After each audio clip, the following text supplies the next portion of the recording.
15 अक्टूबर 2018 को एक नौजवान लड़का भारी भरकम सूटकेस लिए मुंबई के अंधेरी इलाके के मिल्लत नगर से निकला और बुक की गई कार के पास जाकर कैब ड्राइवर से पीछे की डिग्गी खोलने को बोला। पसीने से भीगे हुए लड़के के चेहरे को देखते हुए कैब ड्राइवर ने जल्दी से डिग्गी खोल दी और पीछे हट गया। ड्राइवर ने देखा कि लड़का उस भारी भरकम सूटकेस को डिग्गी में डालने की जद्दोजहद करता है और काफी देर बाद फाइनली वो सूटकेस रख देता है। चूंकि लड़के ने बुकिंग ऑनलाइन की थी जिसमें कैब ड्राइवर को अंधेरी से सीधे सांता क्रूज एयरपोर्ट जाना था, इसलिए कैब ड्राइवर ने बिना सवाल किए कार को एयरपोर्ट की तरफ मोड़ दिया। अभी कार ने कुछ ही दूरी का फासला पूरा किया होगा तभी लड़का ड्राइवर से बोलता है कि वो उसे एयरपोर्ट के बजाय जोगेश्वरी में ड्रॉप कर दे। दूसरी तरफ लड़का काफी घबराया हुआ था जिससे उसकी आवाज थोड़ी झिझक कर आ रही थी। खैर कैब ड्राइवर उसके कहे अनुसार गाड़ी को जोगेश्वरी की तरफ घुमा लेता है। जोगेश्वरी का इलाका लगते ही वो बार बार खिड़की से बाहर देखने लगा जैसे मानो वो कुछ ढूंढ रहा हो। थोड़ी देर जोगेश्वरी में इधर उधर चक्कर कटवाने के बाद लड़का ड्राइवर से फिर बोला कि अब गोरेगांव ले चलो। कैब ड्राइवर उसे लेकर गोरेगांव पहुंचा ही था कि लड़के ने फिर मलाड चलने को कहा, जिस पर कैब ड्राइवर थोड़ा चिढ़ गया।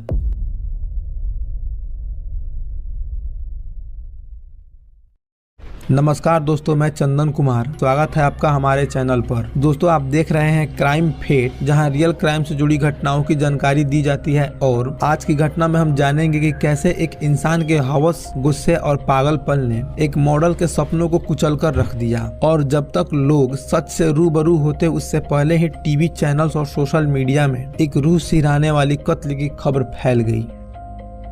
इस कहानी की शुरुआत होती है 20 वर्षीय मानसी दीक्षित से, जो थी तो राजस्थान से लेकिन मुंबई के अंधेरी में रहती थी। वह एक्टिंग और मॉडलिंग के क्षेत्र में अपना नाम कमाने का सपना लेकर मुंबई आई थी। मानसी के पिता ऋषि दीक्षित रेलवे कर्मचारी थे, जिनकी मौत के बाद मानसी की बड़ी बहन दीक्षा को अनुकंपा नियुक्ति में रेलवे की नौकरी मिली थी। बचपन से ही मानसी हीरोइन बनने का ख्वाब देखा करती थी। माँ भी ब्यूटिशियन थी जो मानसी को उसका सपना पूरा करने की ट्रेनिंग दिया करती थी। साल 2015 में मानसी ने मिस कोटा ब्यूटी पेजेंट में हिस्सा लिया और जीत हासिल की।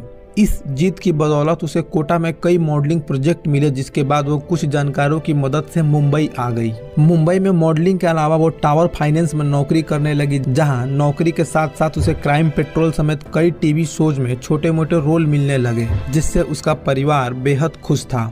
इस तरह सब कुछ ठीक चल रहा था। फिर अचानक एक दिन 15 अक्टूबर 2018 को मानसी दीक्षित गायब हो गई। मानसी के गायब हुए कुछ घंटे बीते थे तभी मलाड के बांगुर नगर पुलिस स्टेशन में एक फोन आता है। फोन करने वाले व्यक्ति ने खुद को कैब ड्राइवर बताया और बोला कि मलाड में उसे एक संदिग्ध सूटकेस मिला है। वो सूटकेस उसी शख्स का है जो कुछ समय पहले उसकी कैब बुक करके आया था। फिलहाल लड़का आसपास नहीं है, बस सूटकेस है। पुलिस जल्द ही सूचना वाली जगह पर पहुंची और सूटकेस की जांच की गई। कैब ड्राइवर पहले से ही वहां सूटकेस के पास काफी भीड़ इकट्ठा कर चुका था। जैसे ही पुलिस टीम ने सूटकेस खोला तो मंजर देख हर कोई दहल उठा। उस सूटकेस में एक नौजवान लड़की की लाश थी जो ठंडी पड़ चुकी थी और पूरे सूटकेस में खून ही खून था। वहीं सूटकेस में एक शू लेस भी था, जिसे देखकर अंदाजा लगाया गया कि शायद उसी से गला घोंटा गया हो। जब पुलिस ने कैब ड्राइवर से पूछताछ की तो उसने बताना शुरू किया। आज दोपहर में उसके पास अंधेरी के मिल्लत नगर से सांता क्रूज एयरपोर्ट जाने के लिए एक ऑनलाइन बुकिंग आई थी और वो उस इलाके के पास था तो बुकिंग एक्सेप्ट कर ली। चंद मिनटों में वो पिकअप लोकेशन पर पहुंचा तो देखा कि करीब 19 साल का एक लड़का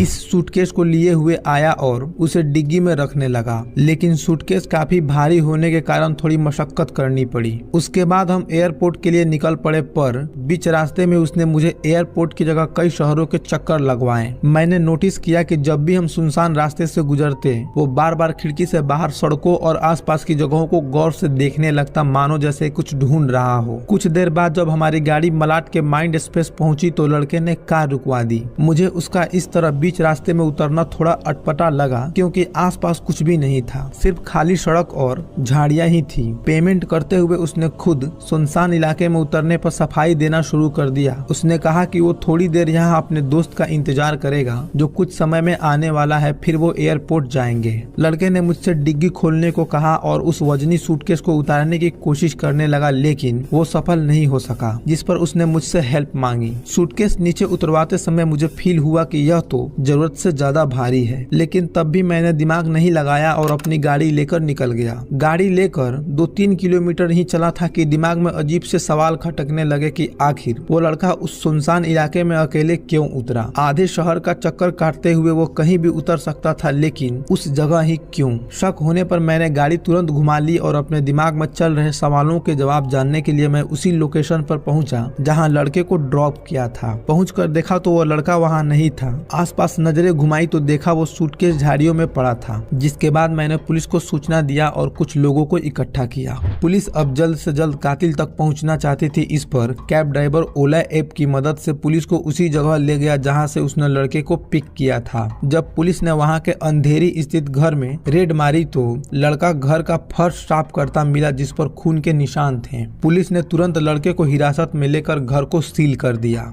पूछताछ में उसने अपना नाम मुजम्मिल इब्राहिम शहीद बताया, जो महज 19 साल का था। मुजम्मिल ने बताया कि जिस लड़की की लाश मिली है वो लाश पॉपुलर मॉडल और एक्ट्रेस मानसी दीक्षित की है, जिसका उसने कत्ल किया है। मुजम्मिल ने पुलिस को दिए बयान में बताया कि हैदराबाद में रहते हुए एक रोज सोशल मीडिया प्लेटफॉर्म पर मुजम्मिल की नजर मानसी दीक्षित की प्रोफाइल पर पड़ी। मानसी एक नजर में इतनी पसंद आ गई कि उसने झट से फ्रेंड रिक्वेस्ट भेज दी। कुछ रोज बाद मानसी ने उसकी रिक्वेस्ट एक्सेप्ट कर ली और फिर शुरू हुआ चैटिंग का सिलसिला। मानसी को फिल्मी दुनिया से प्यार था। वो अक्सर लोगों से लंबी लंबी बातें किया करती थी। मुजम्मिल भी उससे फिल्मों और मॉडलिंग से जुड़ी बातें किया करता था। उसने कहा था कि वो कामयाब एक्टर है और मुंबई में उसके कई लिंक्स हैं। समय के साथ दोनों की दोस्ती गहरी होने लगी। एक बार मुजम्मिल मानसी से मिलने के लिए बहाना बनाकर मुंबई आया और अपने एक दोस्त के साथ मानसी से मिला। चंद घंटों की मुलाकातों के बाद दोनों की दोस्ती और पक्की हो गई, जिसके बाद दोनों की मुलाकातें भी बढ़ने लगी। कैफे और रेस्टोरेंट में होने वाली मुलाकातों में दोनों मॉडलिंग और फिल्मों पर लंबी लंबी बातचीत किया करते थे। मानसी मुजम्मिल को दोस्त मानती थी, लेकिन वो उसे पसंद करने लगा था। उसके इरादे बदलने लगे थे। 15 अक्टूबर को मुजम्मिल की माँ किसी रिश्तेदार से मिलने गई थी और वो घर पर अकेला था, तो उसने मौके का फायदा उठाना चाहा। उसने मानसी को कॉल करके कहा कि वो एक पोर्टफोलियो तैयार करना चाहता है, इसलिए उसे घर आना होगा। बदकिस्मती से मानसी बिना कुछ सोचे समझे उसके घर पहुंच गई। घर पहुंचने पर काफी देर तक वो फोटो शूट न कर मानसी से इधर उधर की बातें करता रहा। जब मानसी लगातार उससे सवाल करने लगी तो उसने हिम्मत कर अपना इरादा बता दिया। उसने कहा कि वो मानसी से शारीरिक संबंध बनाना चाहता है। ये सुनते ही मानसी सकपका गई और साफ इनकार कर दिया, जिस पर मुजम्मिल अश्लील हरकतें कर उसे छूने लगा। मानसी मुजम्मिल के इरादे भांपते ही उस पर चिल्लाई और अपना बचाव करते हुए फ्लैट से भागने लगी। जैसे ही वो दरवाजे की ओर बढ़ी, मुजम्मिल ने पास रखे एक लकड़ी के टेबल से उसके सिर पर हमला किया। सिर पर लगी चोट से मानसी तुरंत बेहोश हो गई, लेकिन मुजम्मिल की दरिंदगी तब भी कम नहीं हुई। उसने बेहोशी में ही मानसी से दुष्कर्म करने की कोशिश की, लेकिन उससे पहले ही उसे होश आ गया और वो शोर मचाने लगी, जिस पर मुजम्मिल डर गया और पास पड़े एक जूते की लेस से मानसी का गला घोटने लगा, जहां कुछ देर तड़पने के बाद मानसी ने दम तोड़ दिया। मौत के बाद उसने लाश को ठिकाने लगाया और घर आकर खून लगे फर्श को साफ कर ही रहा था, तभी पुलिस ने उसे दबोच लिया। फिलहाल वो जेल में बंद अपने किए की सजा काट रहा है। दोस्तों, इस घटना से सबसे बड़ी सीख यह मिलती है कि सतर्कता और समझदारी से काम लेना कितना जरूरी है। मानसी दीक्षित ने अपने कैरियर को आगे बढ़ाने के लिए नई जगहों और लोगों से संपर्क किया, लेकिन उन्हें यह नहीं पता था कि एक छोटी सी मुलाकात उनके लिए खतरनाक साबित हो सकती है। किसी अपरिचित व्यक्ति के साथ अकेले जाना या उनके निमंत्रण को बिना जांचे परखे स्वीकार करना जोखिम भरा हो सकता है। इसके अलावा गुस्से और अस्वीकृति को संभालने में असफलता किस तरह एक व्यक्ति को अपराध के हद तक ले जा सकती है, यह इस केस में साफ दिखाई देता है। खैर, अगर आपको वीडियो में दी गई जानकारी पसंद आई हो तो वीडियो को लाइक, शेयर और चैनल को सब्सक्राइब करके बेल आइकन को प्रेस कर दे, ताकि हर नई वीडियो की नोटिफिकेशन आपको सबसे पहले मिले। धन्यवाद।